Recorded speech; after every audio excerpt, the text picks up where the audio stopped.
আজ কত তুচ্ছ তুচ্ছ বিষয়ে প্রতিবাদ হয়, মিটিং হয়, মিছিল হয়, অনলাইন সরগরম হয়ে যায়, আলিমরা জাতির উদ্দেশ্যে বক্তব্য দেন, অথচ আজ রাসূল সাল্লাল্লাহু আলাইহি ওয়াসাল্লামের উপর ভয়ঙ্কর জঘন্য আক্রমণ করছে ফ্রান্স। আজ কেন সেটা নিয়ে মিম্বর থেকে বক্তব্য নেই? বাংলাদেশে এত ইসলামী দল, কেন তাদের কোনো কর্মসূচি নেই, কোনো প্রতিবাদ সভা নেই, কেন কোনো মিটিং মিছিল নেই, অনলাইনের আলোচনাটুকু তেমন নেই? ও মুসলিম, রাসূলুল্লাহর জন্য এটুকু করার ইচ্ছাও কি তোমার হয় না?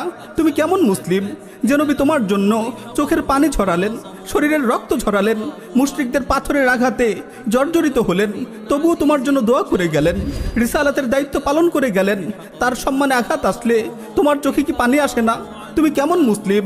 সবাই যখন বিচারের দিন ইয়া নাফসি নাফসি বলবে, তখন আমার নবী তোমাকে নিয়ে চিন্তা করবেন। তিনি বলবেন ইয়া উম্মতি, ইয়া উম্মতি। তিনি তোমার জন্য আল্লাহর কাছে ক্ষমা চাইবেন। এই নবীকে নিয়ে যখন জঘন্য অশালীন ছবি আঁকা হয়, তখন কি তোমার রক্ত গরম হয় না? এই নবীর জন্য কি তোমার হাত মুষ্টিবদ্ধ হয় না? তুমি কেমন মুসলিম? রাসূল সাল্লাল্লাহু আলাইহি ওয়াসাল্লাম আমাদের কাছে কি এতই তুচ্ছ হয়ে গেল?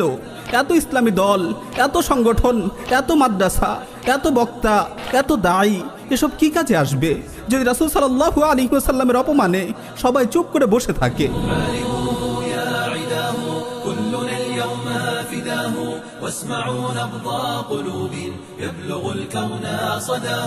আল্লাহর নবীকে যখন অপমান করা হয়, তখন উম্মত কিভাবে চুপ থাকে?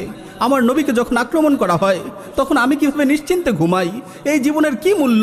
কিভাবে নিজেদের নবীর উম্মত বলে দাবি করি আমরা? কিভাবে আমরা হাউজে কাউসারে নবীর সাথে মিলিত হবার স্বপ্ন দেখি এই ঈমান নিয়ে? আল্লাহর কসম, নবীর সম্মান রক্ষায় যদি পুরো দুনিয়া জ্বালিয়ে দিতে হয়, তাহলে তাই দিতে হবে, কিন্তু কোনোভাবে কোনো আপোষ করা যাবে না।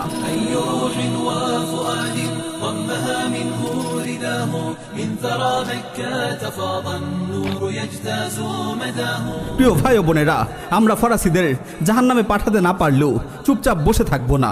অনলাইনে লেখালেখি করব, নিজের পরিবারকে জানাবো, পরিচিতদের জানাবো, আলিমদেরকে প্রকৃত অবস্থা সম্পর্কে বিস্তারিত বলবো। জুমার খুতবায় ফ্রান্সের বিষয় নিয়ে আলোচনা করার ব্যবস্থা করে দিব। ফ্রান্সের পণ্য বয়কট করার পাক্কা নিয়াত করব। যখন নবী সাল্লাল্লাহু আলাইহি ওয়াসাল্লামের উপর আক্রমণ আসে, তখন কোনো মুসলিম নীরব থাকতে পারে না, উদাসীন হতে পারে না। এটা ঈমানের দাবি। মনে রাখবেন, কবরে আপনাকে নবীর কথাই জিজ্ঞেস করা হবে। প্রিয় ভাই ও বোনেরা, فاسأل التاريخ ينبي كيف أبصرت نداه بالغ البذل جميعا وانتهى ثم ابتداه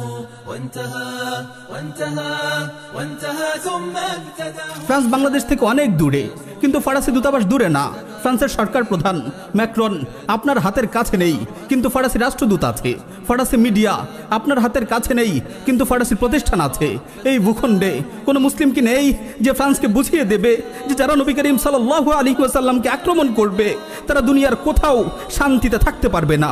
মুসলিম যুবকরা কোথায় যারা বুকের রক্ত দিয়ে নবী সাল্লাল্লাহু আলাইহি ওয়াসাল্লামের সম্মান রক্ষা করবে, যারা হাসি মুখে নবীর ভালোবাসায় নিজের জান উজাড় করে দেবে?